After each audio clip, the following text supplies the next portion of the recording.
só queria iniciar com uma oração. Hoje eu queria pedir para o irmão Edson trazer-nos uma oração, irmãozão, por gentileza. Olá, irmãos, graça e paz, tudo bem? Graça e paz, querido, tudo bem? Amém. Oremos então ao Senhor. Senhor Deus, de imensa bondade, de eterna misericórdia, damos graças, Senhor, a Ti nessa noite, porque o Senhor é bom e a sua misericórdia dura para sempre. Agradecemos, Senhor, a Ti por essa oportunidade que nos concede, Senhor, de podermos juntos estudarmos, Senhor, a Tua palavra, de podermos conhecer, Senhor Deus, as verdades eternas, para que assim, Senhor, nós possamos viver de maneira digna do Senhor, conhecendo o Senhor, frutificando em toda boa obra, fazendo, ó Deus, o que é agradável a Ti. Nós rendemos graças ao Senhor, ó Pai, e pedimos que o Senhor nos abençoe. Conduza, Senhor, o pastor William nessa noite, que o Teu Santo Espírito possa conceder a ele graça e virtude, para que, ó Senhor, ele possa comunicar, ó Deus, a Tua palavra, Senhor, a nós nessa noite. Que os nossos corações, Senhor Deus, possam ser abertos, Senhor, para a Tua palavra, Senhor. Ilumina as nossas mentes, aquece, Senhor, com o poder do Teu Santo Espírito os nossos corações e torna, Senhor, essas verdades, ó Deus, práticas em nossas vidas, para o louvor da Tua glória e para o bem das nossas almas. É a oração que fazemos em nome do Senhor Jesus Cristo. Amém. Amém, querido irmão. Obrigado. Deus abençoe. Amados, então nós vamos chegamos ao terceiro capítulo. No primeiro capítulo nós vimos a importância de nós termos uma teologia bíblica, uma teologia exata, porque o autor mostra que cada um de nós somos teólogos, mas teólogos por quê? Porque vivemos na prática do nosso dia a dia a teologia que nós professamos, né? Então, nós devemos sempre analisar a nossa teologia e ver se a nossa teologia tem sido bíblica ou não, para que possamos viver de maneira bíblica e adequada ao que a palavra de Deus nos orienta. No segundo capítulo, nós falamos um pouco, nós vimos sobre a questão do problema. O problema central do ser humano é o quê? É o pecado. Todos nós somos pecadores. Não somente isso, nós somos mais do que pecadores. Nós somos o pior, o principal dos pecadores. Então, queridos, agora a gente chega então no terceiro capítulo, que vai falar um pouco da guerra nossa travada contra o pecado. E aí eu peço ao pastor William que inicie então, que conduza a gente nesse estudo dessa noite. Amém, pastorzão? Amém, meus irmãos. É exatamente como o pastor Josué falou. Nós falamos já nos outros capítulos a respeito de que nós precisamos ter um conhecimento bíblico correto. Nós precisamos, dentro desse conhecimento correto, termos essa ideia, essa verdade muito central em nossos corações de que nós somos o pior dos pecadores. E depois disso, hoje nós vamos estudar, se nós somos o pior dos pecadores, como esse pecado se manifesta? E como nós devemos lidar com ele em nosso casamento? Se nós somos o principal dos pecadores, então nós temos que estar atento ao principal dos pecados. E qual é o principal dos pecados? É o nosso próprio. Nós temos que estar atentos para o modo como ele se manifesta, e aqui aplicando a questão do casamento, para que nós possamos lidar com ele de maneira bíblica, né? E o autor começa o seu capítulo aqui, o capítulo 3, que é intitulado A Névoa da Guerra e a Lei do Pecado. Começa descrevendo uma cena de guerra ali na Guerra Civil Americana. Havia uma batalha entre o exército confederado e a nação lá embaixo no vale, e o pessoal que habitava na região mais elevada, nas colinas, começaram a assistir aquele combate. E as pessoas combatendo lá embaixo, pessoas morrendo, e as pessoas lá em cima desfrutando de um piquenique, e uma semelhança do Coliseu Romano, se divertindo enquanto pessoas morriam lá embaixo. De repente, há uma manobra de guerra, aquela batalha toma um rumo inesperado, e as pessoas começam a correr colina acima, e há pouco tempo a guerra os alcança. E o que o autor tira para nós dessa ilustração é mostrar que, se nós somos pecadores, e a natureza do pecado, quando ele se manifesta, é guerrear, põe o homem em guerra contra Deus, põe o homem em guerra com ele mesmo, põe o homem em guerra com seu semelhante. Assim, se nós somos pecadores, nós não podemos, ao nos deparar com essa realidade, ao nos deparar com essas verdades, acharmos que de algum modo nós vamos estar isentos da guerra, que de algum modo nós chegamos em um nível ou estamos em um lugar seguro, de modo que naquele lugar, naquela condição, naquele nível que nós chegamos, o pecado não irá mais nos atingir. Pelo contrário, isso muitas vezes é um engano comum com as pessoas que, em algum determinado momento das suas vidas, estiveram presas em falsas religiões. Elas falaram, não, agora eu conheci o evangelho reformado, agora eu conheci o evangelho da graça, agora eu estou crendo mesmo na verdade da palavra de Deus. Como se isso a isentasse de lutas. E aí essas pessoas elas acabam muitas vezes cometendo os maiores pecados por confiar que agora elas estão livres do pecado. O pecado as alcança com mais facilidade, né? Quando essas pessoas menos esperavam, a batalha as atingiu. E se nós, diante da verdade que nós cremos, ou de alguma situação da nossa vida, ao invés de nós nos prepararmos para a batalha, estarmos vigilantes, estarmos em oração, pensarmos que nós estamos apenas numa posição de espectadores, nós simplesmente, quando o pecado nos atingir, vai ser terrível. É como um guerreiro que se preparou para a batalha, corre para batalhar com outro que está desarmado. Certamente, o fim é esse. E se nós perdermos a batalha do pecado, nós simplesmente, não é que nós perdemos o casamento, nós perdemos as nossas almas. Então, nós vamos estudar uma coisa extremamente séria hoje, como o pastor Josué vem enfatizando, não é apenas para o casamento. Pela graça de Deus, ele aplica essas verdades ao casamento de maneira muito bela, muito bíblica, mas é para toda a nossa vida. Então, ele traz essa ilustração, a princípio, de que o pecado é por nós sermos pecadores, por esse fato nós estamos envolvidos em uma guerra e devemos estar bem atentos a isso. E aí ele fala uma frase interessante aqui no finalzinho da página 42. Ele diz assim, afinal de contas, visto que somos os piores dos pecadores, vale a pena saber algumas coisas a respeito de como o pecado se manifesta. Ele se manifesta criando uma guerra. E o alvo nosso nessa guerra em que nós estamos desenvolvidos, veja, o pecado ele cria a guerra e ele nos coloca contra Deus, contra o nosso cônjuge. E muitas vezes nós nos vemos envolvidos nessa guerra que o nosso próprio pecado causa, mas nós não vemos o nosso pecado como inimigo. Nós não vemos que aquela guerra foi criada pela manifestação do pecado em nós. Mas nós queremos guerrear contra o nosso cônjuge, contra a nossa esposa. Ou nós queremos guerrear contra Deus. Nós queremos desconfiar de Deus, nós começamos a pensar, será mesmo? Por que Deus me deixou ter esse casamento? Eu não pensei que era assim. Nossa, mas por que? Não era para eu ter casado agora. Ou não era para eu ter tido filhos agora. Não era para eu ter comprado essa casa agora. E nós começamos a sempre direcionar nossa guerra para fora. Contra as pessoas que estão à nossa volta.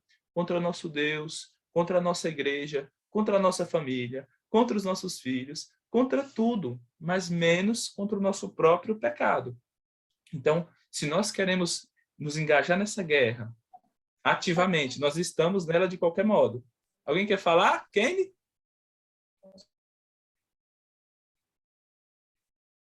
Não? Então vamos lá. Se nós queremos vencer essa guerra e guerrear de maneira bíblica, nós temos que guerrear contra aquilo que de fato causa guerra. E Tiago 4:1 vai dizer, né? O autor vai citar um pouquinho mais à frente, mas eu quero antecipar, de onde é que vêm as guerras? Vem do nosso próprio pecado, o pecado que milita na nossa carne e que nos leva a fazer essa guerra. Uma outra verdade que o autor vai ressaltar, que nós já estamos na página 43, é que o fato de nós nos tornarmos crentes agora não nos isenta de pecado, nem o novo nascimento, nem o fato de nós termos o pecado perdoado, nem o nosso relacionamento com Cristo nos tira da batalha. Pelo contrário, isso nos coloca na batalha de vez. O homem que está morto em delitos e pecados, como o capítulo 2 de Efésios vai dizer, ele está entregue aos seus pecados. E muitas vezes essa ideia de morto traz a ideia de uma pessoa inerte, que não se mexe, que está parada. E não é isso.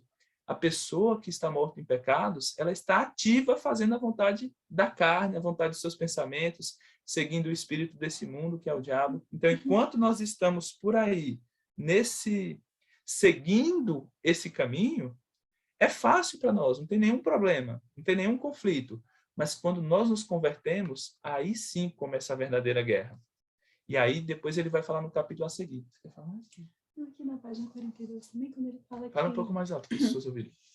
Eu achei impressionante, né? Quando ele vai falar aqui na página 42, que quando nós estamos, por exemplo, quando há uma discussão, quando esse pecado está se manifestando no casamento, é porque a gente já perdeu de vista essa guerra interna. Então, nós já deixamos de batalhar contra o nosso próprio pecado e as manifestações do pecado estão se extravasando, né?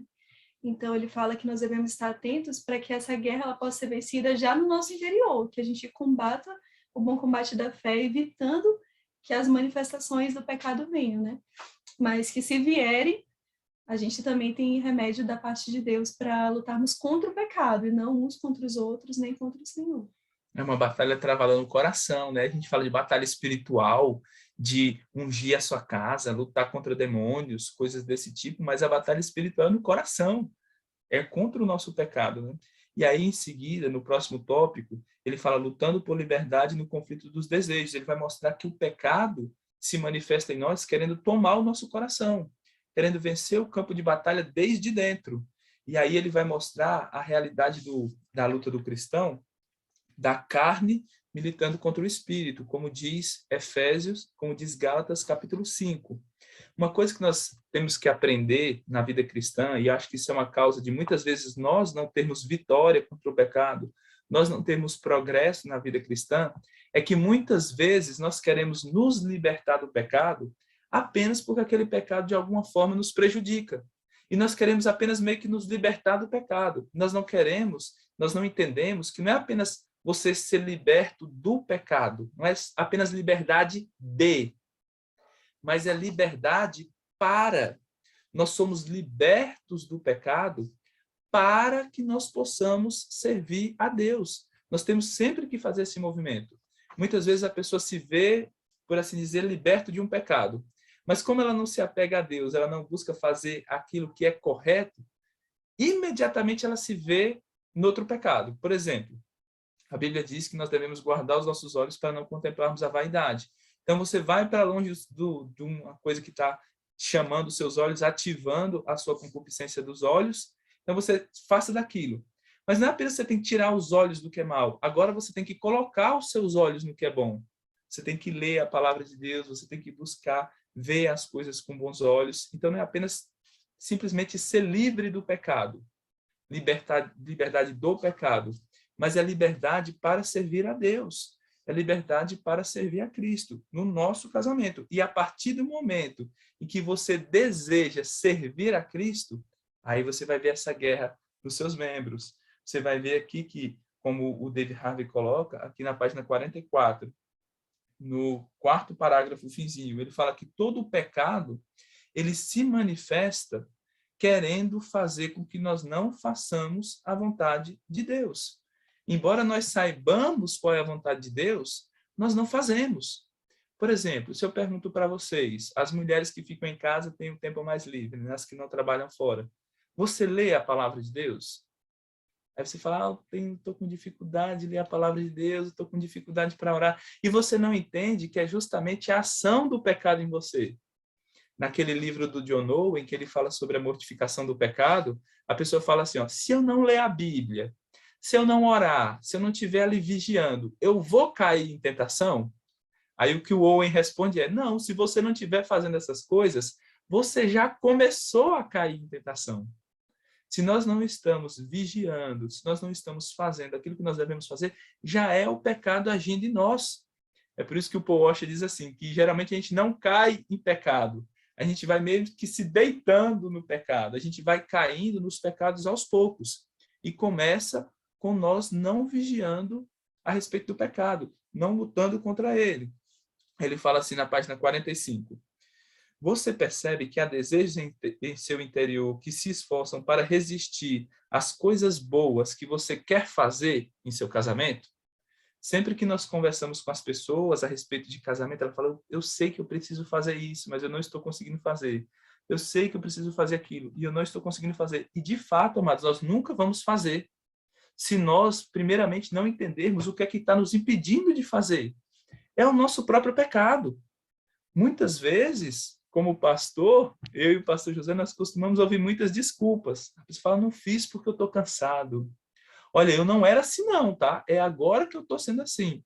Nós ficamos extremamente tristes e buscando todas as formas, tentando libertar esse irmão, porque ele, de forma ou não, de forma consciente ou não, ele está agindo, cooperando com o seu pecado. Ele está se juntando com o seu pecado para ir contra a própria alma dele, para ir contra o próprio casamento dele, para atentar contra a sua própria alma. Então, saibamos, meus irmãos, toda desculpa para não fazer a vontade de Deus é uma desculpa frívola. É o seu pecado, é o próprio pecado falando na sua boca. Não existe desculpas. Então, nos conscientizemos disso. Sempre que nós não estivermos fazendo a vontade de Deus, é porque nós estamos fazendo a vontade da carne. É porque nós estamos fazendo a vontade do nosso próprio coração. É porque nós estamos extinguindo o espírito e fazendo aquilo que é mal aos olhos do Senhor. E aí o David Harvey vai mostrar aqui um outro perigo que nós conhecemos, né? Aí você pensa assim, eu não posso ficar dando desculpas. Então eu tenho que agir. Chegou em casa, vi uma coisa errada, eu tenho que agir. E aí eu já li um livro aqui falando que eu tenho que ser sacerdote do meu lar, já pegaram no meu pé na igreja, dizendo que eu não devo ser omisso. Então, quando eu chegar em casa, eu vou colocar as coisas em ordem. Eu vou agir. E muitas vezes nós agimos em justiça própria. Nós agimos para o nosso próprio deleite, buscando provar alguma coisa para nós mesmos, buscando nos impor sobre as nossas esposas. Eu fico pensando aqui, quantas vezes eu fui rude com a minha esposa, eu agi irado, apenas porque eu me senti ofendido. Eu estou querendo ler meu livro aqui, você está conversando, você não cuida dessas crianças, as crianças não ficam quietas. Apenas vindo do meu próprio coração pecaminoso. E isso é pecado também. É uma forma de nós sermos vencidos pelo pecado quando nós queremos vencê-lo. Você percebe isso, que o pecado está sempre agindo em nós? E muitas vezes, quando nós pensamos em estar derrotando, é justamente quando ele está prevalecendo sobre nós. Então, nós temos que estar muito atentos e sabermos como ele se manifesta. E aí, depois, na página 46, ele vai mostrar como, agora, na parte da esposa dele, as esposas, elas planejam como vai ser o seu dia, e aí elas, olha, eu vou fazer isso porque vai ser bom com as crianças, eu vou fazer a aula de homeschooling aqui com as crianças, depois eu vou limpar a casa, depois eu vou fazer o almoço, e aí vou fazer isso e aquilo outro, e de repente o marido chega, olha, esposa, eu preciso que você faça isso. Ou, olha, vai vir uma visita aqui em casa. E aí eu já tive agora até umas questões assim com a Camila a respeito disso, que ela planeja o seu dia, né, Gisela? Ela planeja o seu dia, aí eu falo, vai vir uma visita aqui. Olha, ia ser assim, mas não vai mais ser assim, vai ser dessa outra maneira. Aí a pessoa, mas como? Eu já tinha preparado a maneira perfeita de servir, e agora você disse que não eu posso servir desse modo. O que nós percebemos? Que nós queremos servir a Deus da nossa maneira. Nós queremos fazer aquilo que nós achamos que é correto. E quando Deus nos dá uma oportunidade de servi-lo, mas que não é aquela maneira que nós havíamos planejado, isso vai mostrar, evidenciar o pecado do nosso coração. Que, na verdade, no fundo, nós não queríamos servir a Deus. Nós queríamos servir a Deus do nosso jeito. Nós queríamos servir a nós mesmos. Então, no casamento, quando eu crio uma concepção minha do que é servir a Deus, e aí eu vou tentar servir a Deus dessa maneira, e essas coisas saem do meu plano, ou minha esposa reage vou exortá-la. Eu, como marido, tenho que exortá-la. Vou exortá-la de uma maneira que eu acho que é correta. Ela tem uma reação que eu acho que não é correta, eu começo a fazer guerra contra ela. Mas veja, é o meu pecado. Eu queria ali corrigir o pecado, e eu acabei pecando contra ela. Porque ao invés de querer, de fato, servir a Deus, estar atento não apenas ao pecado dela, mas ao meu pecado também, eu agi em justiça própria. Mesmo que eu estivesse ali o tempo todo, pelo menos, tentando, ou para mim, eu estivesse guerreando contra o pecado dela. E aí depois, no próximo tópico, na página 46, David Harvey diz assim, como essa luta começou? De onde vêm essas guerras? E aí ele vai mostrar, vem do nosso próprio coração. Todo pecado, meus irmãos, tudo de ruim, sem exceção, vem do nosso coração. Tiago diz isso. Todo o mal vem do nosso coração. Então, pense agora em qualquer coisa ruim que está havendo no seu casamento. Qualquer coisa ruim vem do seu próprio coração. É o seu coração que está produzindo esses pecados. É o seu coração, muitas vezes, que produz insatisfação com o outro. E isso não é uma notícia ruim. Pelo contrário, é uma notícia libertadora. A princípio é ruim, mas depois é libertadora pelo fato de que você percebe que, assim como você diagnosticou o pecado em você e está em você, agora você tem, pela graça do Evangelho, pela cruz de Cristo, poder para tratar esse pecado. Mas, a princípio, você precisa fazer um diagnóstico correto. De onde vem o pecado? De você. Nós somos ensinados o tempo todo pela televisão, pela mídia, pela escola, pelos amigos, pela cultura, por tudo, a entender que se há algo de errado conosco, é porque outra pessoa fez isso conosco. Nós somos a vítima. Se tem uma pessoa pobre, por que ela é pobre? Porque o patrão está explorando ela. Se eu estou sendo injustiçado de alguma maneira, é porque outras pessoas estão me injustiçando. O mal sempre vem de fora. O mal sempre é do outro. E muitas vezes nós chegamos ao cúmulo de culpar o próprio Deus. Culpar o diabo, culpar qualquer outro. E não a nós próprios. Saibamos, sempre o pecado vem do nosso coração. Eu mesmo sou culpado por isso. Sabendo disso, que o pecado vem do nosso próprio coração e que o nosso coração é pecaminoso, nós não vamos ficar surpresos quando nós vemos outras pessoas pecando e vemos, nossa, essa pessoa caiu nesse pecado. Eu não acredito. Nós vemos pais ingênuos, né? Meu filho fez isso? Não acredito, coisas assim desse tipo. Mas aplicando para nós próprios, aí nós vamos para o próximo tópico da página 48, a névoa da guerra. Nós não vamos ficar surpresos e perplexos quando nós próprios pecarmos, cairmos em pecados que nós achávamos que nós nunca iríamos cair. Eu muitas vezes fui surpreendido por isso aqui no meu casamento. Embora eu declarasse que eu era um pecador, embora eu declarasse que eu era de fato uma pessoa totalmente depravada, eu muitas vezes fiquei extremamente perplexo com pecados que eu cometi no meu casamento. Com coisas que eu falei, né, enquanto nós estamos aqui tranquilos, com o espírito calmo, ali tudo sob controle, estamos controlando a língua. De certa forma é fácil de nós nos controlarmos. Mas quando a guerra começa, quando as coisas começam a dar errado, quando bate o desemprego, a dificuldade financeira, quando há uma situação conflituosa, quando tem conflitos envolvendo os nossos parentes, quando há situações conflituosas, aí o nosso pecado se manifesta. E aí nós podemos vê-lo em toda a sua feiura. É como eu falei para vocês, principalmente no início do meu casamento, eu cometi muitos pecados contra a minha esposa, especialmente pecados da língua, de falar grosserias, de atingi-la com a palavra. Muitas vezes eu sabia que aquela palavra era uma palavra que ia machucá-la especialmente. E aí, quando nós estávamos bem, eu falei, não vou falar isso. Mas quando o conflito começava, eu falava, agora você é minha arma secreta aqui. E aí começava a disparar setas contra ela, atirar contra ela com a minha língua. E depois, quando passava aquele momento conflituoso, eu falava, meu Deus, por que eu falei isso? Porque eu agi de maneira tão grosseira, tão maligna, falando essas coisas tão ferinas, justamente porque era o pecado no meu coração, estava lá o tempo todo.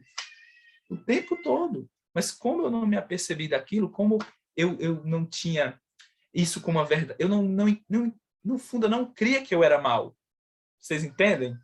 Não, meu coração está regenerado, aqui dentro tem coisas boas, eu não sou mais aquela pessoa que fala palavrão, eu não sou mais essa pessoa que é capaz dessa maldade. Muitas pessoas que caíram em adultérios, que cometeram pecados terríveis contra o seu cônjuge, começaram com esse pensamento, não, eu não sou capaz desse mal, não.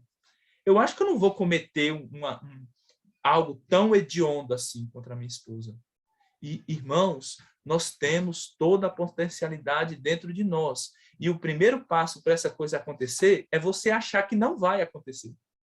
É você estar sem vigiar contra isso, sem orar contra isso. Quantas vezes os conflitos com os nossos cônjuges começaram com uma besteira, uma palavrinha mal colocada, uma atitude mal interpretada.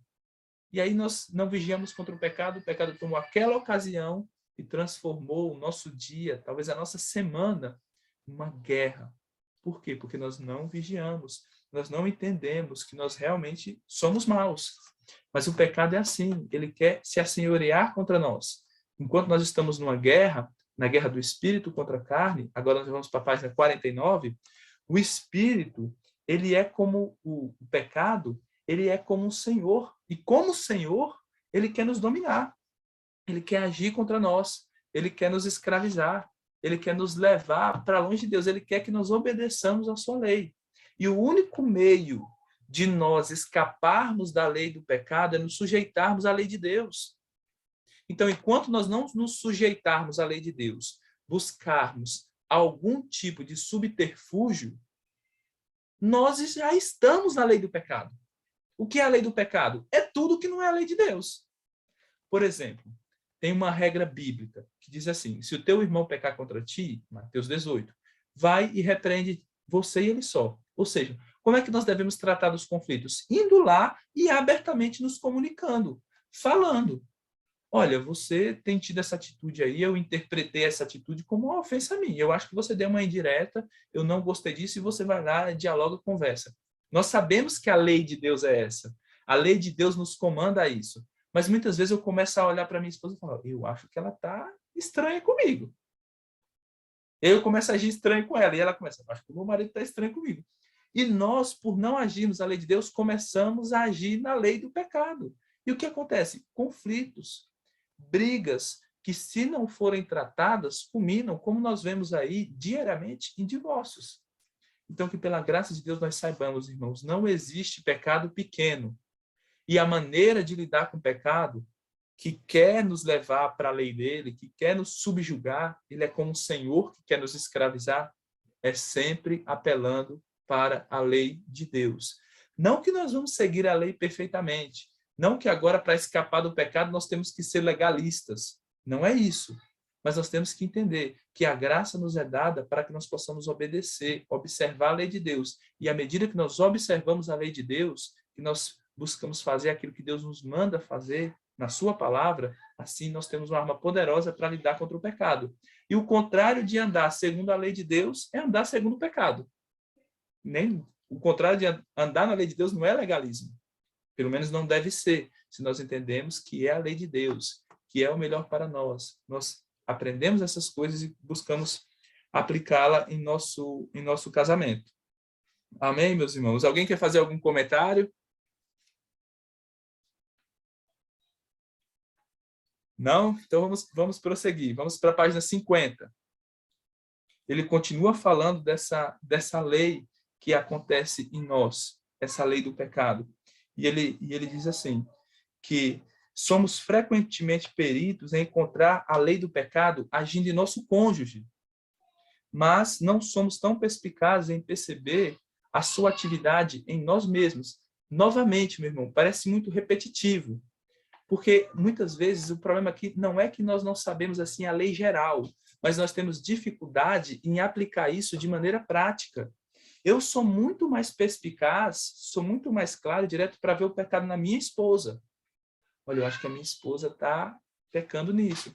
Mas muitas vezes eu não consigo enxergar o meu próprio pecado. E aqui nós temos uma grande bênção no casamento, que quando isso nos falta, acaba sendo uma ocasião de mais pecado e acaba prejudicando demais o casamento.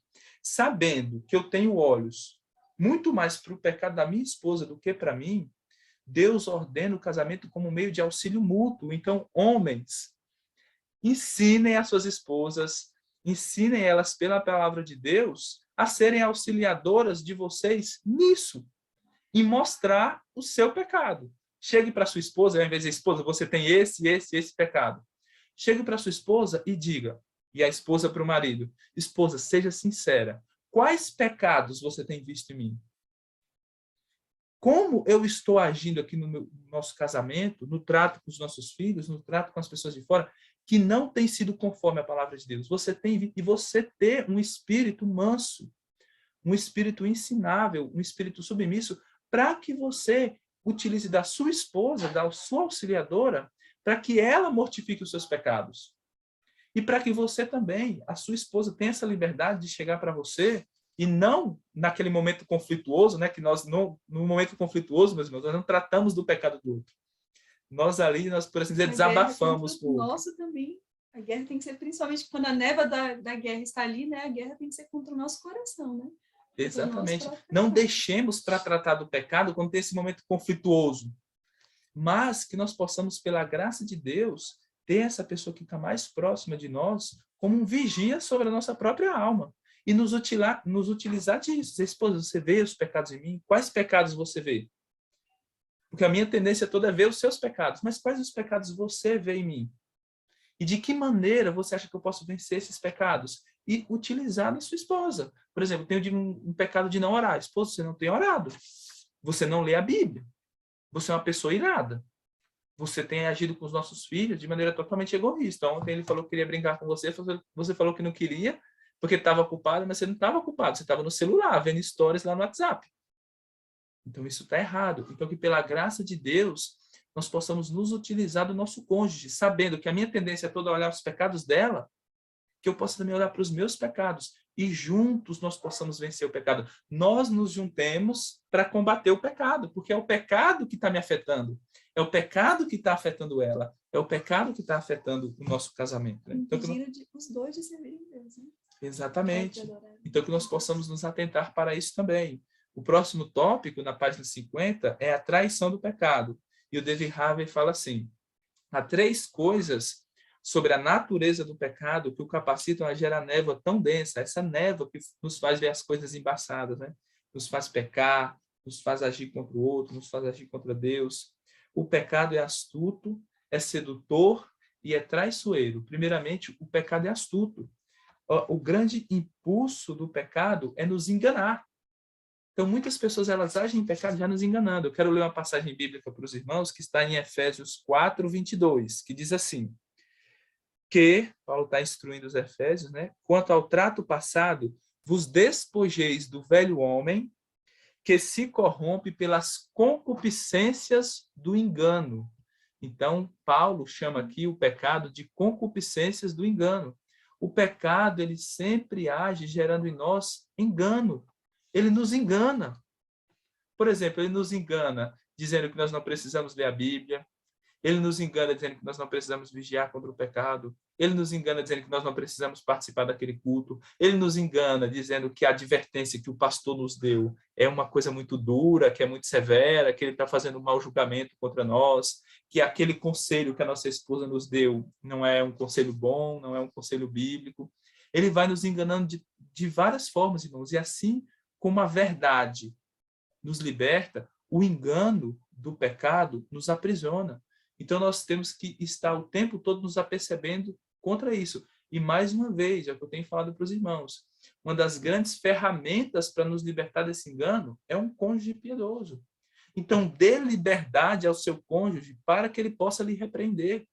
Chegue para um irmão da igreja, chegue para o pastor e pergunte, você tem visto em mim pecados? Tem irmãos que chegam para nós e falam, você tem visto alguma coisa em mim? E aí nós temos liberdade, olha, irmão, eu tenho visto isso e isso. Então nós temos a liberdade ali naquele momento de poder tratar com o irmão. Porque a primeira coisa que o pecado age em nós é nos enganando. Ele diz assim, olha, você vai pecar aqui, é só um pecadinho, é só uma mentira, é só uma olhada nessa imagem indecente. Olha, é só um pouquinho de maledicência.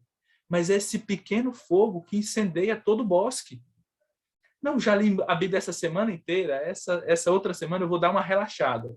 Não, fiz o culto a semana inteira, nessa semana eu vou dar uma relaxada. O pecado já começou a te enganar. Ele nunca ia chegar nos finalmente se não tivesse começado aí, com esse pequeno engano, enganando você. Sempre que nós pecamos, sempre tem um engano envolvido. O engano de que, não, você vai ter prazer com isso.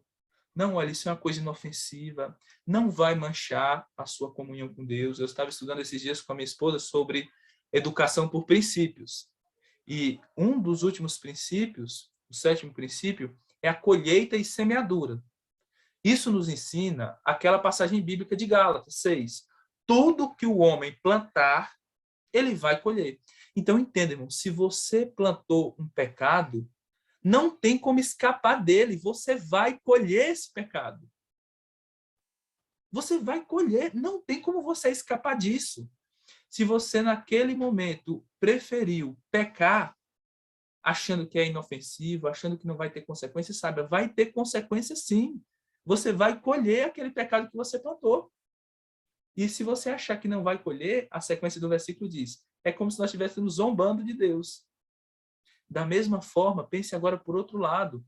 Se você tenta tratar de um pecado, se você busca ler a Bíblia, se você tem um momento de oração com seu cônjuge, você fala, mas é só um momento de oração, certo, mas foi uma semente que você plantou ali, e você vai colher aquela semente para o bem. Então, que nós saibamos, todos os nossos gestos contam para o bem ou para o mal. Então, que nós não nos enganemos, meus irmãos, porque aquilo que o homem plantar, isso ele vai colher. Se nós plantarmos o pecado, do pecado colheremos a morte. Agora, que nós possamos, tendo essa verdade bem clara na nossa mente, semear no Espírito, na palavra de Deus, obedecer ao Senhor. O outro problema do pecado é que ele é sedutor. Ele nos seduz, ele nos desencaminha. E onde está esse sedutor? Não está fora, irmãos. Não é uma pessoa que vem fazer uma proposta indecente para você ganhar dinheiro ilícito. Não é uma mulher que vem se insinuar para você. Não é um homem bonito que vem dar em cima de você. É o seu próprio pecado que está no seu coração, que te desencaminha de Deus. Que faz com que você fique desgostoso com a sua casa, desgostoso com o seu cônjuge, desgostoso com a sua sexualidade, desgostoso com a sua condição financeira, desgostoso com a sua igreja. E ele vai seduzindo você fazendo promessas, como aconteceu no caso de Adão e Eva. Eles tinham tudo, eles viviam uma vida perfeita, e o pecado agiu no coração deles, seduzindo-os, porque o diabo tentou de fora, e eles foram dando vazão à concupiscência que foi nascendo no coração deles. Eles eram perfeitos, mas a partir do momento em que eles olharam para aquilo, eles se deixaram levar pela sua cobiça e eles caíram. Sempre naquela ideia, olha, tem algo fora de você, tem algo que você não tem, e se você tivesse, você seria mais feliz. Ele vai te seduzindo, o pecado vai te seduzindo. E esse pecado que vai seduzindo, se você consentir com ele, o final disso é gerar morte.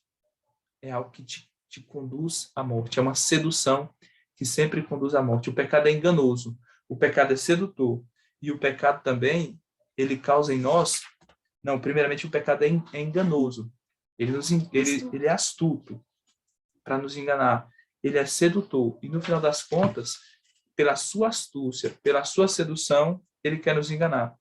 Aí o Thomas Watson fala assim, né, na página 52, o pecado primeiramente galanteia, depois mata. Entenda isso, amados. Nunca o pecado vai gerar na sua vida qualquer outra coisa que não seja a morte, a separação com Deus. O diabo, ele te seduz e, a princípio, ele é o sedutor, mas a partir do momento que você cai no pecado, ele se torna o seu acusador. E sempre, dando ouvidos ao pecado, a sua astutícia, a sua sedução, ele vai te enganar e te levar à morte. Você e a sua esposa. Então, a grande batalha do nosso casamento é nos livrarmos daquilo que nos afasta de Deus. É nos livrar dos nossos problemas. Qual é o nosso problema? Não é financeiro. Nosso problema não é o nosso cônjuge. Nosso problema não é o nosso Deus. Nosso problema não é qualquer outra situação. É o nosso pecado, que gera guerras entre nós e que nos afasta de Deus e prejudica o nosso casamento. Por fim, agora, já finalizando, meus irmãos, caminhando para a finalização, nós temos nosso último tópico, que é dançando no campo da vitória. Não no campo da guerra, não no campo da derrota somente, mas no campo da vitória. O autor diz assim, começa dizendo, amigos, devemos guerrear contra o pecado. Se não o fizermos, ele nos aniquilará. Então, você não tem, de forma, nenhum tipo de escapatória. Você já está nessa guerra. É lutar e vencer confiado em Cristo, ou é não lutar e ser derrotado. Quantas vezes nós conversamos com irmãos e eles dizem assim, não tem jeito. Vez após vez eu caio.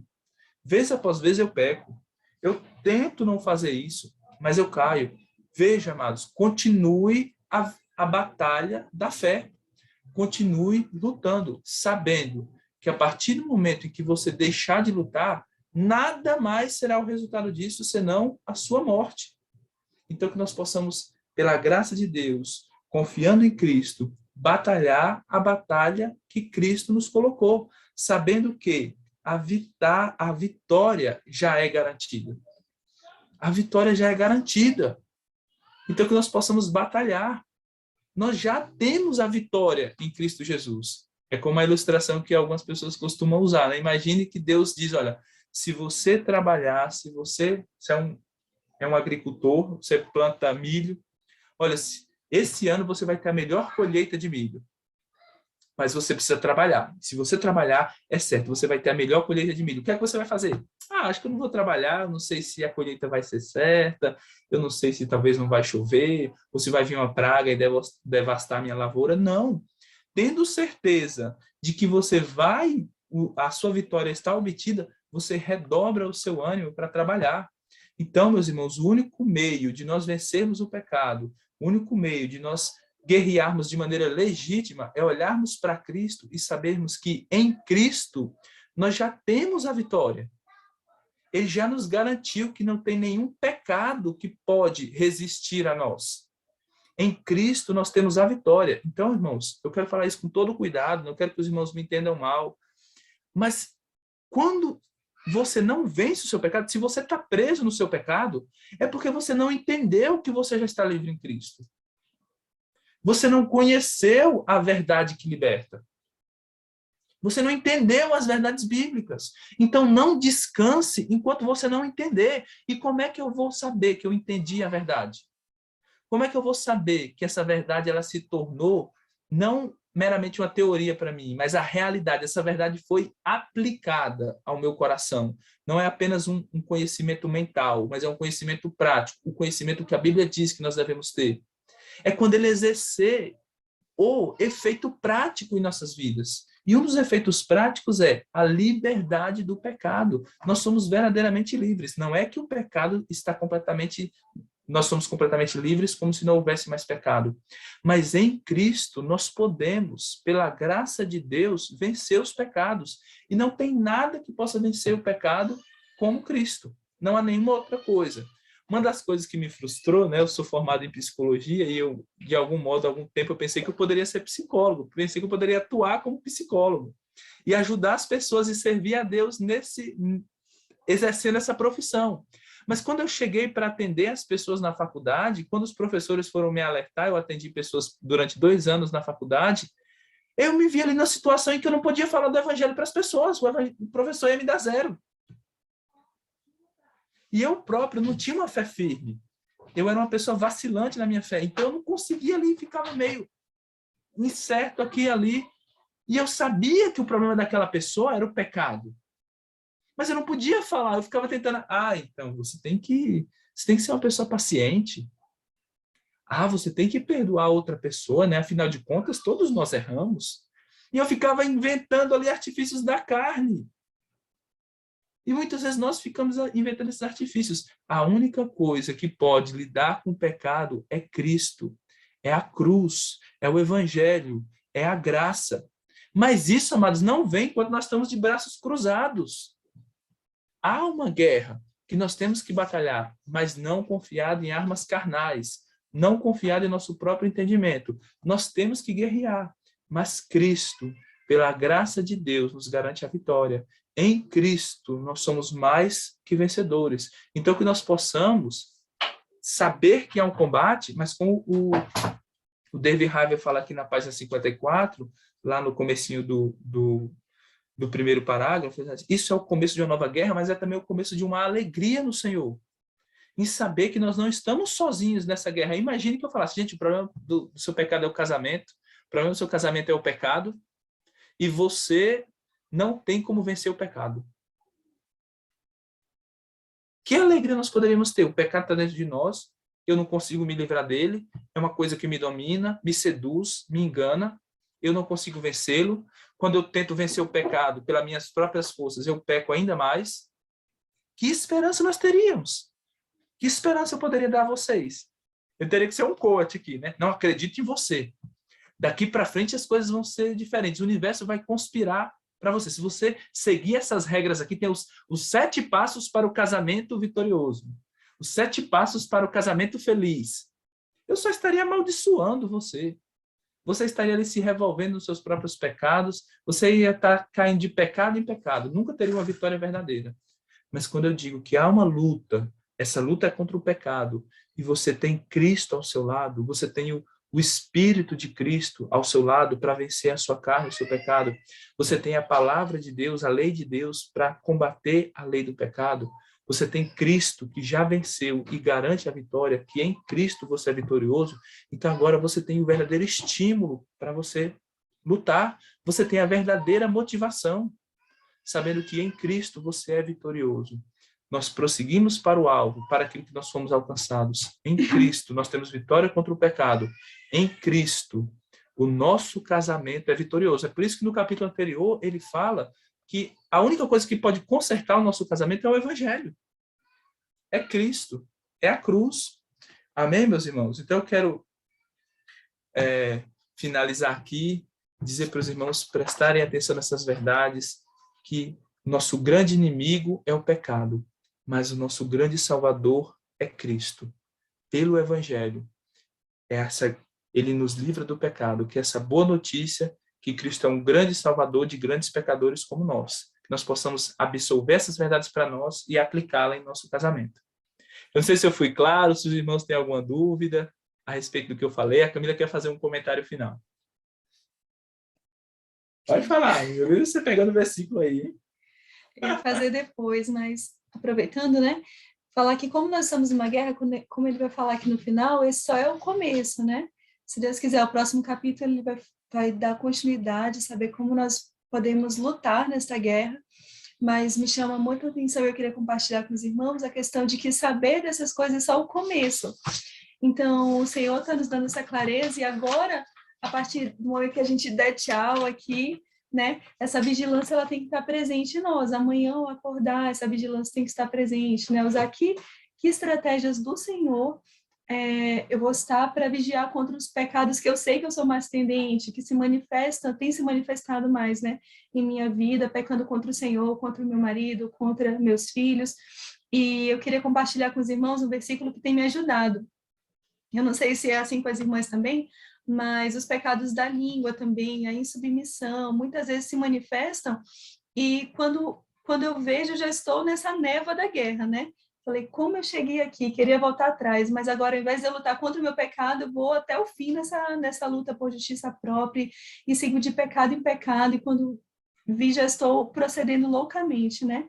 E pedindo graça de Deus, o Senhor me levou até esse versículo, que tem me ajudado, como uma estratégia de guerra contra o meu próprio coração, que está lá em Provérbios 30, versículo 32.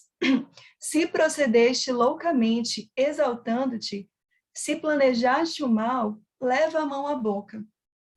E muitas vezes o pecado começa assim, com um pensamento. Então, antes de eu jogar a granada aqui, né, contra o meu marido, começo maquinando mal, começo me exaltando no meu próprio coração, querendo fazer a minha vontade, não me submeter ao Senhor, não me submeter a Ele, falar aquela palavra maldosa, falar uma palavra que manifeste aquela lei do pecado que está operando no meu coração. E eu tenho pedido ao William, né? Me ajuda, manda eu calar minha boca. E quando eu não consegui, colocar a mão à boca mesmo. Uma vez eu estava vendo minha irmã falando sobre amargura e ela falou exatamente isso. Coloque a mão à sua boca. Muitas vezes, para você não dar aquele primeiro impulso do pecado, vem no seu coração. Se você vê que vai se manifestar, coloque a mão na boca, pense no Senhor, fale, Senhor, me dá uma estratégia para lutar não contra o meu marido, não para ofender ao Senhor, mas para lutar contra mim. E eu achei muito precioso esse versículo para nos lembrar disso, que a guerra, o pecado, quando ele é manifesto, ele não começou ali, ele começou no coração, e o ataque tem que ser no nosso coração, a queixa tem que ser contra o nosso próprio pecado. E particularmente esse versículo tem me ajudado, porque o procedimento louco, a exaltação do coração e o planejamento do mal, eles começaram ali. E a manifestação vai vir de diversas formas, né? Se eu não começar a guerrear contra mim mesmo. E se por acaso eu falhei nessa guerra, que ela se manifestou, que pedir ajuda, sabe, do esposo, não continuar o conflito, não continuar a peleja, um contra o outro, nem contra Deus, mas buscar na cruz de Cristo força para vencermos o pecado. porque verdadeiramente o problema é o nosso mau coração, é o nosso procedimento mau, é querer nos elevar diante do Senhor. Então, que o Senhor me ajude, né, a colocar a mão na boca, pensar nele e buscar a força do Senhor para lutar contra mim mesma.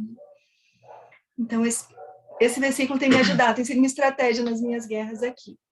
Pela graça de Muito Deus. interessante. Se só falar essa palavrinha aqui, pastor, já passo para o senhor aí, nosso moderador. Isso que a Camila falou é extremamente interessante.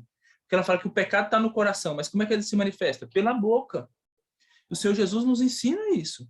Que se a tua boca te faz pecar, se o teu olho, pela tua mão, você tem que tomar uma atitude radical com relação a isso.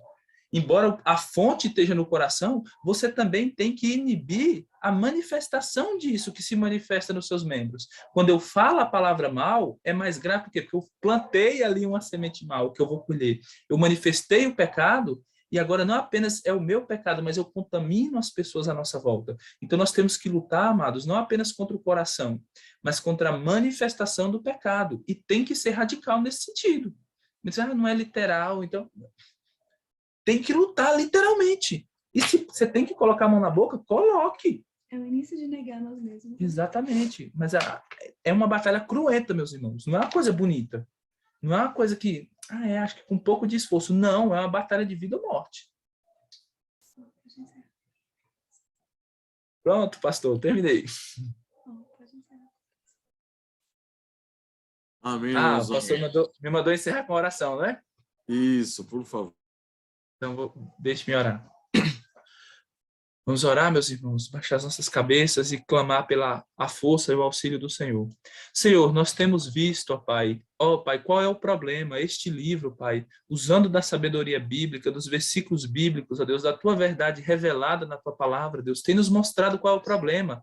É o pecado que está alojado em nosso coração, que contamina a nossa alma, que se manifesta pelos nossos membros, contamina o nosso casamento. Ó Deus, ajuda-nos, ó Pai, a vencer o pecado, Pai, sabendo da sua malignidade, ó Pai, sabendo que o pecado é primeiramente contra Ti, Senhor, e contra a nossa própria alma, a alma dos nossos cônjuges, dos nossos filhos, pois o pecado gera morte.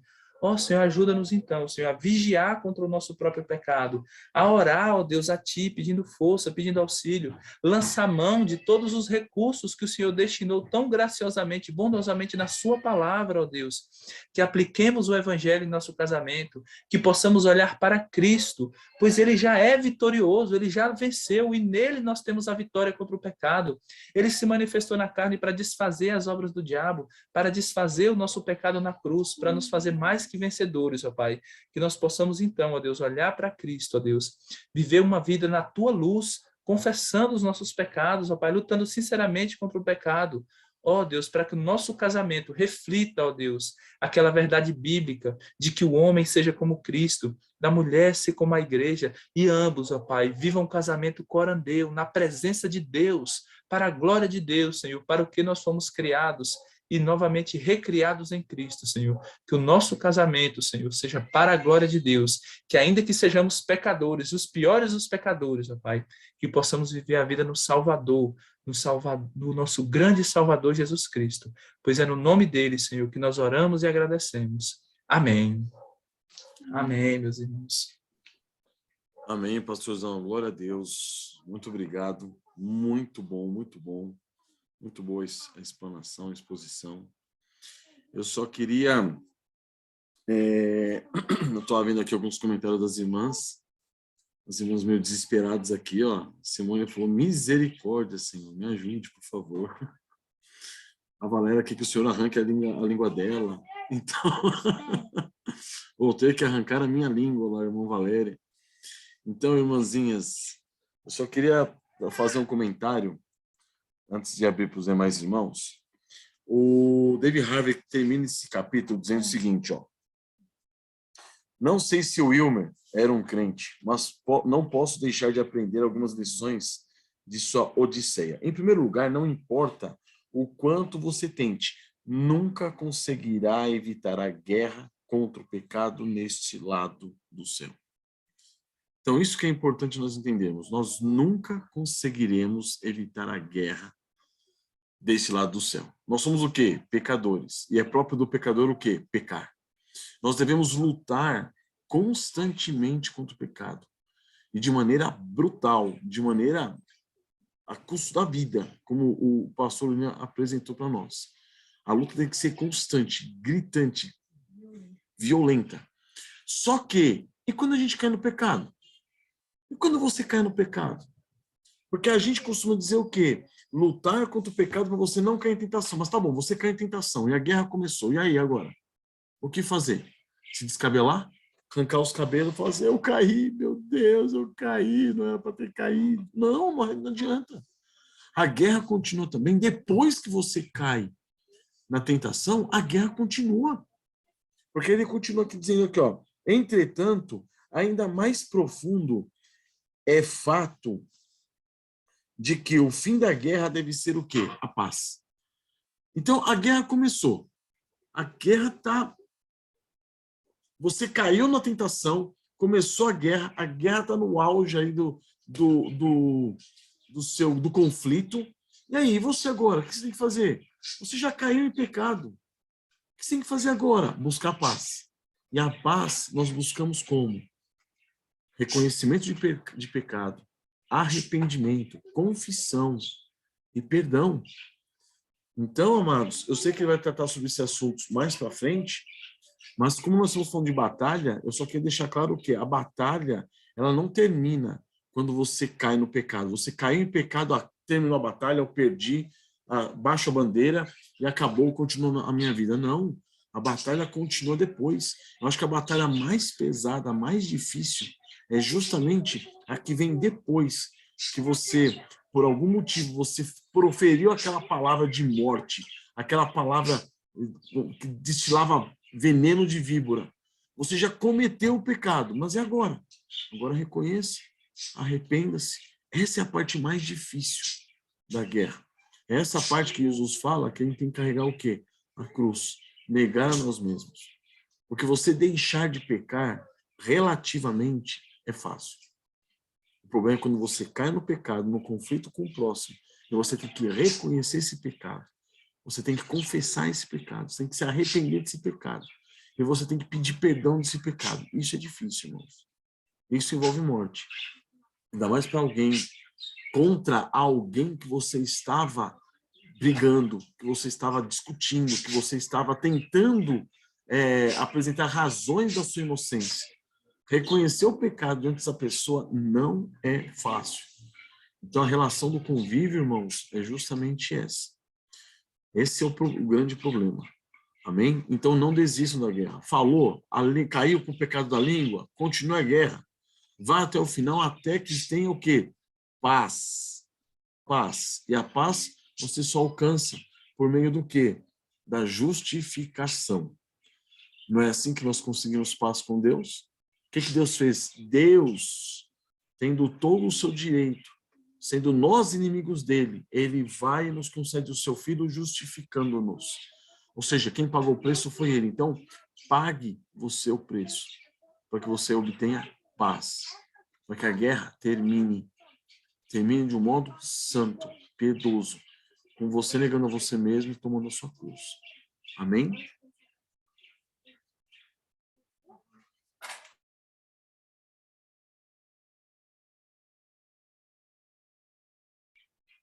Meus amados irmãos, abertos os comentários, fiquem à vontade.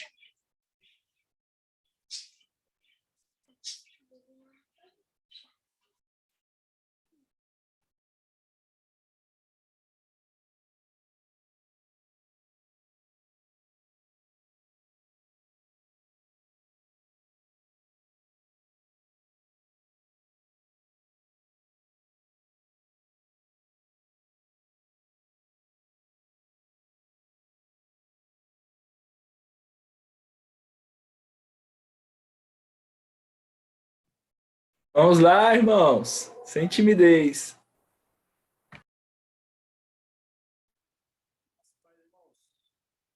Irmãos, eu achei muito interessante que a família falou sobre colocar a mão sobre a boca, né? Tem um versículo que... Meu irmãozão, fala um pouquinho mais alto, queridão, que a gente não está conseguindo ouvir. Tá melhor agora? Então, o versículo que a irmã Camila disse foi muito interessante, de colocar a mão sobre a boca. E tem um versículo também que tem me ajudado muito. Por mais que nossos corações enganosos, né? Esse versículo ele tem me ajudado muito. Tem Provérbios 17, no versículo de número 14, que vai dizer: como o abrir da represa, assim é o começo da contenda. Desiste, pois, antes que haja rinchas. Então, esse versículo ele tem me ajudado não somente no cônjuge, no casamento, mas também em todas as áreas, né, da minha vida, na questão do trabalho. Antes, era uma pessoa muito soberba, né? Achava que era o cara, né? Mas aí, assim, no modo de falar, e Deus, na luta contra esses pecados, Deus foi me mostrando na palavra dele que o caminho que devemos seguir, né? Então, esse versículo fez muito sentido para mim. Toda a palavra do Senhor faz, né? Mas esse versículo ele me ajudou muito, por eu ser uma pessoa que luta constantemente contra a ignorância. Ele tem me ajudado bastante. Que como abrir-se da represa, assim é o começo da contenda. Desiste, pois, antes que haja rincha. Então, vivermos de uma forma vigilante, isso vai abençoar os nossos casamentos. Amém, irmãos? Amém, irmãos. Amém. Glória a Deus. Esse livro é muito bom, eu reitero. Ele é muito bom para todos os tipos de relacionamento. Todos os relacionamentos, quer seja nós com o nosso cônjuge, nós com os nossos parentes, nossos amigos, vizinhos, quer sejam crentes, quer sejam incrédulos. Ele é um fundamento para esses relacionamentos. Inclusive, como você disse, irmão João Lucas, o nosso relacionamento é um trabalho, inclusive. Né? Para analisar, uma vez aconteceu isso comigo. Uma vez eu bati o carro e eu bati o carro na traseira do camarada. Quem bate na traseira é culpado, não tem essa, não tem conversa. É falta de atenção, é qualquer coisa, não importa o que o camarada fez na frente, você bateu na traseira dele e você é o culpado. O cabra desceu bravo, mas pensa um cabra bravo. E eu saí do carro assim, ó, culpado, eu sei que eu sou culpado, tá resolvido, a culpa foi minha. A fera amansou tão rápido. Tão rápido. A culpa é minha, eu sei, já estou sabendo, me perdoe. Quanto que vai ficar isso, a gente vai resolver. Então acabou a guerra. Agora, se eu tivesse, você é louco, você freou na minha frente. Aí o conflito estava armado. E vai saber o que ia acontecer. Então, irmãos, essa é a situação em todos os aspectos. Quando a gente consegue reconhecer os nossos pecados, acabou o conflito.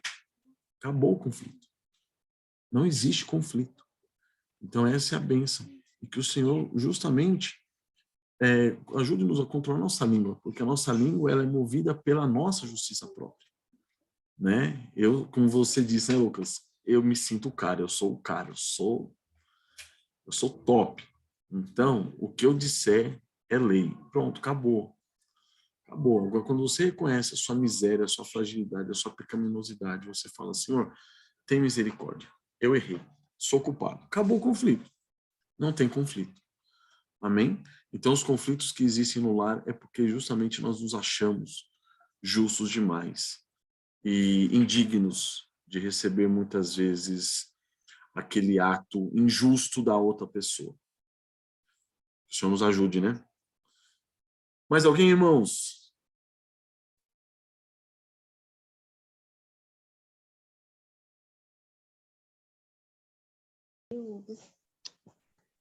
Paz, pastor. Paz, Felipe? Felipe. Vai lá, ouvindo? Filipão. Eu E não aí, tenho garoto? livro, Agora sim. eu não tenho o livro, mas eu ouvi o áudio, Boa. estava trabalhando hoje, eu pude ouvir no fone de ouvido, E o que me chama a atenção é que o autor, né, do livro, ele cita Romanos capítulo 7, da luta que Paulo tem, né, relata do espírito contra a carne, né? Então, aqui ele relata como que essa guerra é travada, né? Essa luta interna nossa, né? E é uma guerra verdadeiramente, né? É uma guerra. E isso nos mostra o nosso casamento, né? Casado, minha esposa não está aqui, mas, né, estamos aí depois eu repasso para ela, né? E essa mesma guerra é travada também no convívio de marido e mulher, né? Os dois são pecadores, duas mentes diferentes convivendo, né, num lar. Então, conflitos são constantes, assim como a nossa carne com o espírito, né? Só que do mesmo modo que nós, pela graça, né, buscando em oração, na leitura, buscando ajuda com os irmãos, da mesma forma nós também vamos vencer na questão do casamento, guerreando, né, renunciando, né, como a irmã falou sobre a língua, né, de renunciar, ponhar a mão na boca, né, ou seja, parar imediatamente naquele momento. E do áudio que eu vi, né, que foi muito legal, que o autor, eu gravei essa frase, que ele fala assim, que o problema do mundo não são os outros, são eu.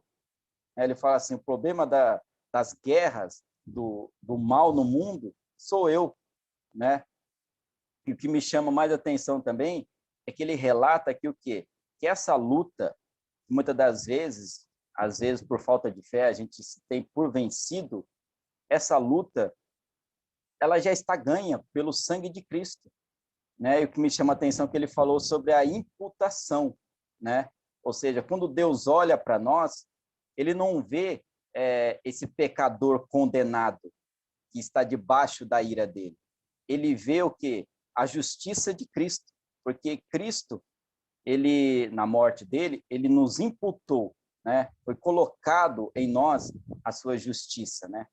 Chama a dupla imputação, né? Nossos pecados em Cristo e a justiça de Cristo em nós. Então, isso é muito consolador, porque em meio a tantos pecados, em meio a tantas lutas internas, né, como Paulo aqui diz, né, no 24:7-24 Romanos, desventurado o homem que sou, quem me livrará do corpo desta morte? Né, olha a angústia desse homem. Né? Então, diante dessa angústia, que a gente possa se sentir seguros em saber que quando Deus ele nos olha para o crente convertido, ele vê a justiça de Cristo. Não está mais debaixo da ira de Deus, né? Mas sim debaixo da graça, né? Da misericórdia, e isso seja um consolo para nós, né? Para nós cada vez mais sentir mais ânimo para vencer essa luta, né? No capítulo 7 e no capítulo 8 de Romanos, né, que o livro cita, né, ele relata toda a vitória, né? Quem nos separará do amor de Cristo, né? Fala do sofrimento presente, da glória do porvir, ou seja, ele dá um ânimo.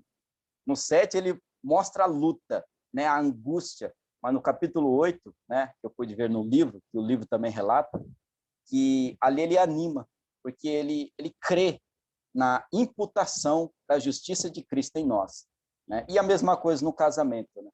Isso é maravilhoso e muito bom mesmo. Amém, amado irmãozão, amém. Foi muito bom você ter partilhado conosco aí esse seu aprendizado. E agora nós estamos sabendo, rapaz, quem é o culpado aí dos problemas do mundo. É você. Brincadeira, Filipão. Mas é mesmo. Amém, irmão. Somos nós, né? Nós devemos falar para nós mesmos. Eu sou o problema desse mundo. Amém. Mas alguém, irmão? Essas frases mal colocadas, a gente tem que ver que é nós mesmo o outro, né? Hoje eu perguntei pro pastor como é que ele tá, ele falou, meu coração, irmão, parou. Seu pastor morreu. Quer dizer que os problemas do coração... É isso aí. Se não explicar bem direitinho, vai ser mal interpretado. Mas amém. Mais alguém, irmãos? Esse grupo está devagar hoje, irmãos. O que aconteceu?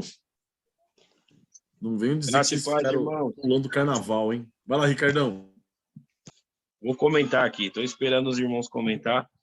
Esse trecho desse capítulo de hoje, assim como os outros, tem tanta coisa maravilhosa que é como os irmãos já falaram, né? Você tem que destrinchar e aplicar isso em outras áreas da vida cristã, ou melhor, em outras áreas de relacionamento, porque nós vemos aqui a gloriosa palavra de Deus sendo colocada em ação, né? Em prática. E uma coisa que o pastor William falou que eu achei assim muito interessante é que o pecado ele sempre quer nos levar a guerrear contra os nossos cônjuges, contra terceiros, contra quartos, contra quintos, contra quem estiver em casa, mas ele nunca quer nos levar a guerrear contra nós mesmos. E a vitória, ela só vai vir após nós, pela graça de Deus e independência do Senhor, lutarmos contra nós mesmos, contra o nosso pecado. Porém, ainda tem um outro detalhe. Nós precisamos de todos os recursos que Deus nos disponibiliza. E um deles é o nosso cônjuge. Então, eu achei maravilhoso isso.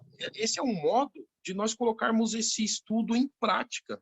Falar para o nosso cônjuge mesmo, ter as nossas devoções em casa e entender que o meu coração é enganoso, então eu não vou ver meu pecado. Chegar no meu cônjuge e falar, olha ao Senhor e fale os pecados que você está vendo em mim.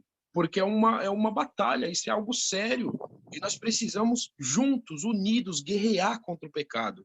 Né? No outro estudo, eu comentei e falei, isso é tão importante que quando nós passamos a guerrear contra o pecado, digo, o marido e a esposa, os cônjuges, nós já não vamos guerrear contra nós mesmos, nós vamos colocar o foco em matar o inimigo. O inimigo é o pecado, seja o meu, seja o dela, mas particularmente cada um se voltando a si.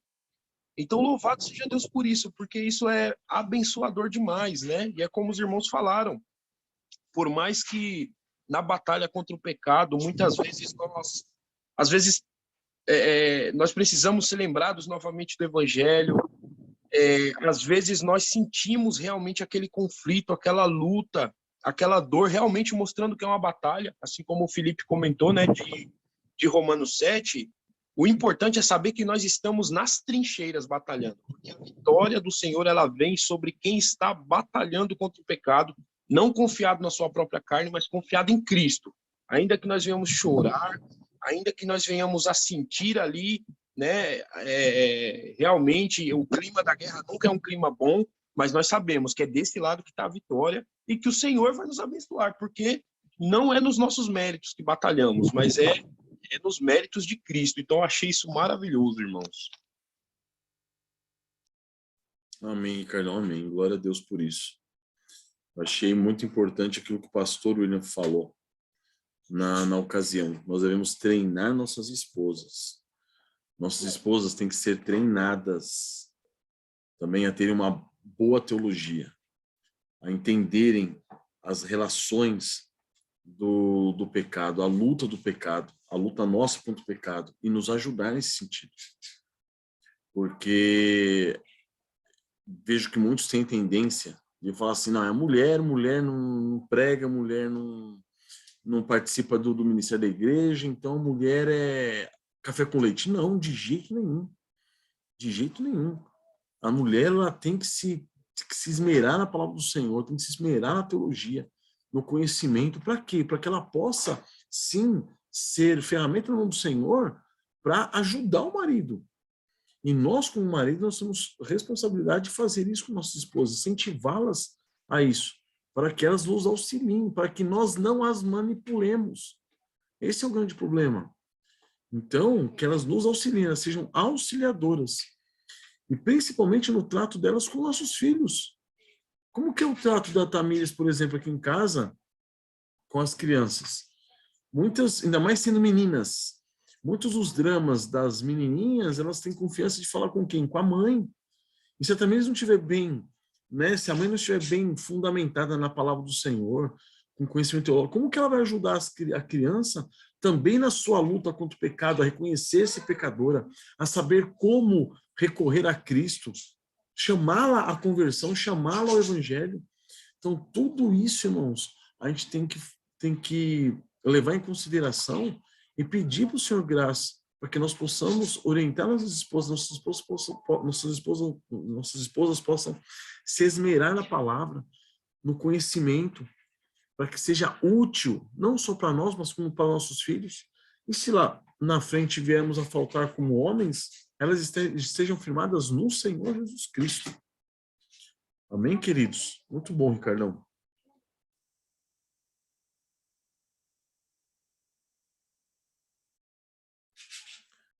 Mais alguém, amados? Vamos, meu povo. O grupo está devagar hoje.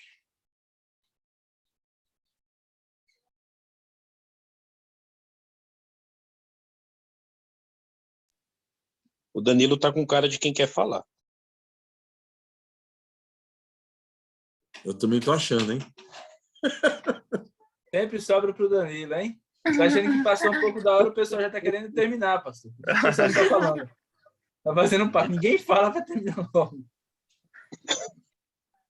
Eu não tenho muito a falar não, pastor, mas eu achei muito interessante, referente ao que o senhor disse sobre a da batida do carro, né? Da gente olhar para nós e já se entregar como culpado, né? E do jeito que é colocado muitas das vezes em nós, parece ser uma coisa muito fácil, né? Mas é muito mais desafiador do que a gente imagina.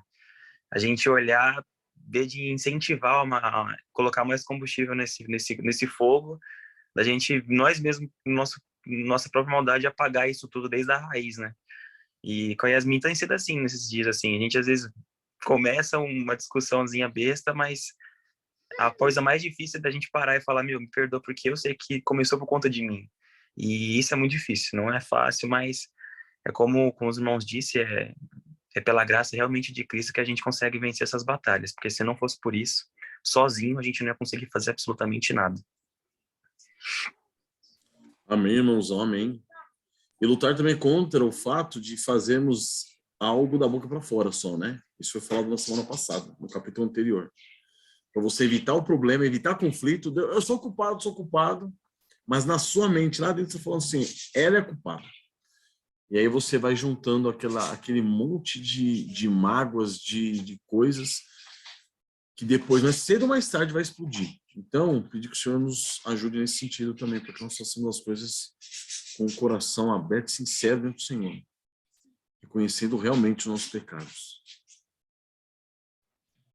Ah, mas vocês não querem falar, então eu vou falar mais uma vez. Fala, William, Estava fala. lembrando aqui, né, que como é que a gente fala sempre sobre o pecado, e esse é um problema que a gente tem na nossa igreja, que acaba sendo meio que um efeito colateral da gente falar abertamente do pecado, que é uma certa familiarização do pecado, como se ele fosse bom, como se não é tão ruim que a gente não possa conviver com ele, né? Como os israelitas com os cananeus. Ah, deixa eles aqui, eles estão ali quietinhos no lugar deles, vamos buscar guerra, não, vamos viver em paz, né? Paz com pecado é morte, né? Eu vou dar uma ilustração aqui que os homens vão saber bem, né? A gente está assim na nossa casa de noite, de repente a gente olha para o quintal, dá um barulho assim, a gente vê um vulto, pensa que é um homem que está lá no quintal. Como é que a gente fica? Só um arrepio aqui, assim, aí você se transforma na hora e fala assim, vou matar esse cara agora na dentada. Você sente que ele está querendo, pode ser um ladrão, pode querer matar seu filho, pode querer matar sua esposa. Só de você pensar nisso já tem uma reação no seu corpo, uma adrenalina ali. Então a gente vai saber que a gente entendeu de fato o que é o pecado, se a gente se dispor a lutar contra o pecado. Se depois de toda essa história você falar, acho que tem que ter alguma atitude, né? Amanhã eu tomo, depois eu faço alguma coisa, a gente não entendeu corretamente. O pecado te enganou. Você não entendeu a manifestação do pecado. Então que a gente esteja bem atentos, meus irmãos. E que nós saímos daqui com esse sentimento de lutar contra o pecado, baseados no que Cristo fez. Lutar porque Cristo já venceu, com as armas que ele nos dá. Né? Amém, pastorzão, amém. E que essa seja a reação de todos os homens. Porque, irmão, se a sua reação for correr, nós vamos ter que fazer um estudo sobre masculinidade para você. Mas é isso, queridos. Vamos encerrar, então, com a graça do Senhor. Foi uma bênção. Muito obrigado, pastorzão William. Que o Senhor abençoe a todos. Eu queria só fazer uma pergunta para os irmãos. O que os irmãos acham? Nos estudos anteriores... Wesley quer falar, Wesley? Eu quero falar, pastor, graça e paz, tudo bem? Graça e paz, Andressa. Fala, irmãzinha, fica à vontade. O que acontece muito aqui em casa comigo também é que muitas das vezes o pecado ele tá tão grande no meu coração que a primeira reação que eu tenho é duvidar da palavra de Deus, como se a palavra de Deus estivesse errada, né, de algum modo. E aí começa a luta da carne contra o espírito, que eu até mesmo às vezes falando sozinha, não, mas o problema deve estar em mim, porque não é possível que a palavra de Deus está errada, né? Nossa, mas será que o casamento é realmente bom, né? E aí o pecado, né, que muitas das vezes aparece em meu coração são esses, né? E muitas das vezes eu coloco diante do Senhor, nosso Senhor, o que está acontecendo comigo, né? Que eu estou duvidando dessa forma da palavra de Deus. E voltando meu coração a Cristo, a palavra do Senhor, com a graça e misericórdia do Senhor, eu posso me arrepender desses pecados, né? Mas essa luta é constante, né? Acredito que não só no meu coração, mas no coração dos irmãos também. E muitas das vezes a gente volta o coração, né? Se arrepende, confessa os nossos pecados ao nosso cônjuge, e é uma bênção do Senhor, né? Aí a gente fala, nossa, meu Deus, como eu pude duvidar da palavra do Senhor, né? E era só para compartilhar mesmo com os irmãos, que acontece muito aqui em casa, né? Mas o Senhor tem nos dado graça, tem nos dado misericórdia de reconhecermos os pecados, né? E confessar. É isso. Amém, irmãzinha, amém. Louvado seja o Senhor. Irmã, a incredulidade também não deixa de ser um outro pecado que vem para a tentativa de você se auto-justificar, entendeu? Se preservar. Para você não reconhecer o seu pecado e falar assim, você ser conduzida à condenação do pecado, eu sou realmente culpada, aí a tendência nossa, do nosso coração, é apelar para outros pecados de modo a calar essa condenação. Entende? Então, no seu caso, é a incredulidade. Eu acho que não é bem assim. Já é incredulidade. E o objetivo é o quê? É a autopreservação. Então, irmãzinha, que nem eu disse lá atrás, né? Quando nós percebemos a manifestação do pecado no nosso coração, a luta não terminou, não. Continua a luta. Guerreia. Reconheça. Fala, Senhor, tenha misericórdia de mim. Me leva ao arrependimento. Confessa o pecado. Certo? Para que você não chegue depois e fale assim, eu estou incrédulo agora, e agora o que eu faço? Vou me entregar. Não se entregue, lute contra a incredulidade. Né? Falei aquela loucura, o que eu faço agora? Lute contra aquilo que você fez. Que o Senhor tenha misericórdia de nós. Amém, irmãzinha? Amém, pastor. Deus abençoe. Amém. Mais alguém, irmãozinhos? Irmão, rapidinho. Graça e paz, irmã. Tudo bem? Graça e paz. Eu lembrei tem um sermão que o Paul Washer fez, que ele falava, né, que normalmente quando nós somos levados a enfrentar os nossos próprios pecados, a gente começa a apelar pelo amor próprio, né? Então a gente começa a querer se justificar. E é muito comum a gente fazer isso com os nossos cônjuges, porque a gente sempre se acha numa posição favorável em relação aos nossos cônjuges, já que a gente tem um relacionamento mais próximo, né?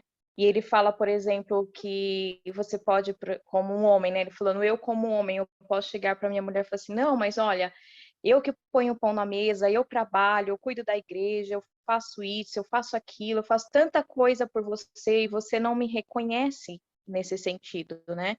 E a mulher, ele fala, né, a mulher tem uma tendência ainda maior a isso, porque a mulher, ela tem esse lado dela que gosta de ser vista, que gosta de ser, né, amada, e que o esposo fale com ela, que elogie, mas a gente tem que tomar muito cuidado para que a gente não queira trazer o elogio como uma forma de mortificar o nosso próprio pecado.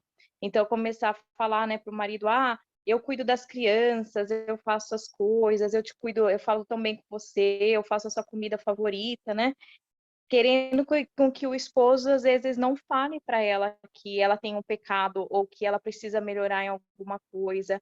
E ele fala, né, que outras vezes, quando a gente comete um pecado com uma pessoa, ao invés de a gente pedir perdão para aquela pessoa, a gente simplesmente tenta colocar panos mornos, né, na situação, fazendo algum bem, por exemplo, para a pessoa.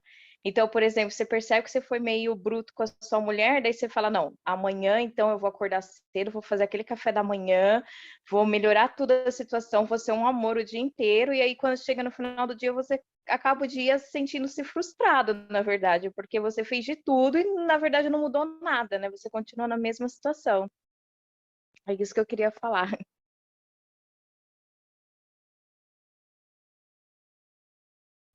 Amém, irmãzinha, amém. Não tenha dúvida. Essa habilidade que nós temos, né, de até apelar para uma chantagem, por exemplo, ou apelar para um emocionalismo, do tipo, você vai dizer que eu sou pecador, meu pai, como que você ousa dizer isso? E aí entra aquela novela mexicana, né? Tem muita gente que faz isso, tem muita gente que faz isso. Nós, pastores, muitas vezes chamamos o irmão, você está pecando.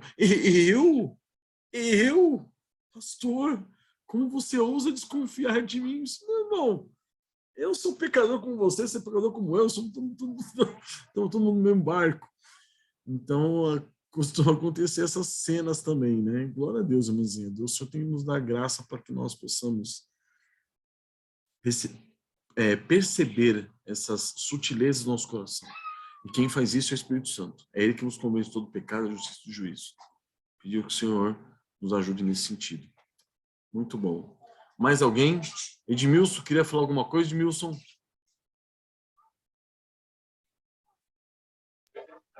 Não, irmãozão, estou aqui atento, só aprendendo mesmo. Deus abençoe. Amém. Glória a Deus. Então, irmãozinhos, vamos encerrar.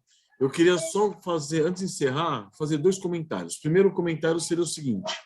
Nos estudos anteriores, nós estávamos cortando essa parte dos comentários para deixar os irmãos mais livres para comentar alguma coisa mais pessoal, mais pessoal mesmo, né? Mas pelo que eu estou percebendo, os comentários têm sido uma bênção muito grande, tem enriquecido muito o estudo, e não tem sido algo assim pessoal a ponto da pessoa falar assim, ó, eu não vou falar, ou melhor, não gravo isso aqui porque o que eu vou falar é algo muito íntimo, muito pessoal meu. Não está acontecendo isso. Então eu queria ver com os irmãos a possibilidade de nós deixarmos no YouTube. Eu vou conversar com o André. Nós não lançamos ainda nenhum estudo, tá? Esse ano está bem corrido para o André, para o nosso irmãozão André. Mas quando o André for preparar os vídeos, comentar com ele de deixar essa parte dos comentários, porque está enriquecendo bastante o estudo. O que os irmãos acham?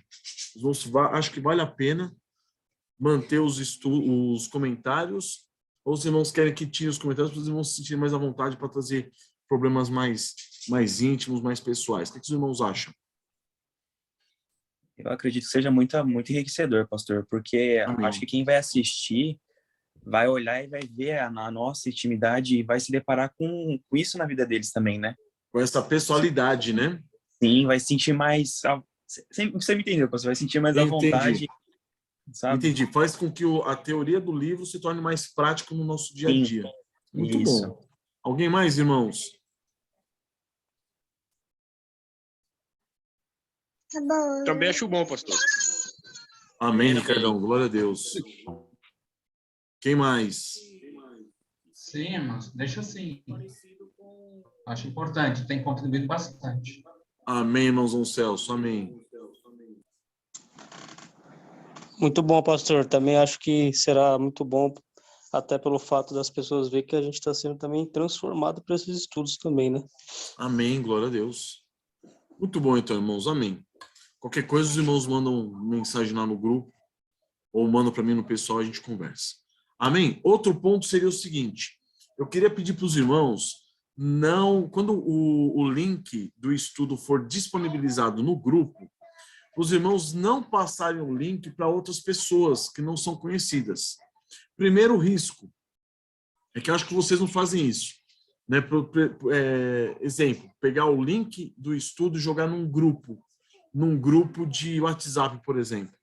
O que acontece o quê? Nós já tivemos esse problema já de pessoas entrarem no grupo, né, hackear o grupo e a gente perdeu o grupo. Esse é um problema. Um outro problema é que essas pessoas acabam não tendo contato com a gente. Elas entram, assistem e vão embora.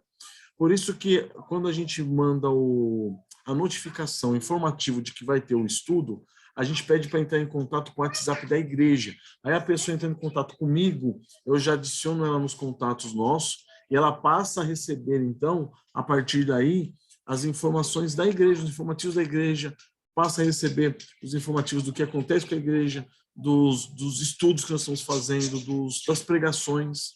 Então, irmãos, se vocês tiverem alguém interessado em participar do estudo, glória a Deus, passa o WhatsApp da igreja, não passa o link do estudo, tá bom? Porque a pessoa entra em contato comigo, a gente conversa e faz todo esse processo para que a pessoa passe, então, a receber os informativos da igreja. Amém? Então, amém, queridos. Vamos fazer agora um momentinho de despedidas. Que Deus abençoe a todos. Fiquem com Deus. Daqui a pouquinho eu derrubo aqui a sala. Olha lá, Belinha.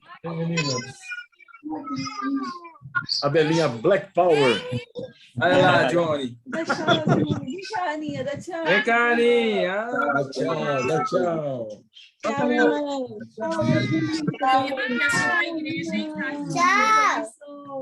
Irmãozão.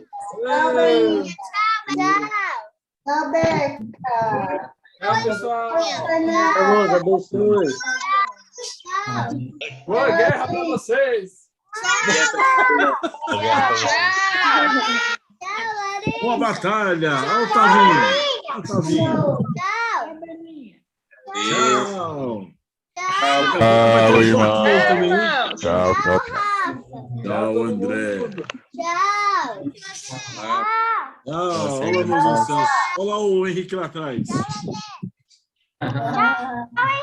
Ô, Henrique, estão vendo você? Vem cá. Vem dar tchau, Henrique. Corre, corre, corre. Ah, não, vai. Fala, Henrique. Tchau, Henrique. Tchau. Abraço pro Gustavo. Fala, Henrique. Lembra dele? Tchau. Tchau, gente. Tchau, Belinha. Belinha hoje é estilosa. Olá, Rafinha. Tchau, Rafinha. Tchau, Rafinha. Tchau, Rá. Quando que a Belinha vai assim para a igreja? Dois Ricardão? varões da nossa igreja ali, ó. Aí tá vindo. Aí a puta é com a mamãe, hein? Fala pra Karen, deixa ela assim, tô lindinha desse jeito. Tchau, Tchau, Belinha. Tchau, fique com Deus. Vai cair. tchau.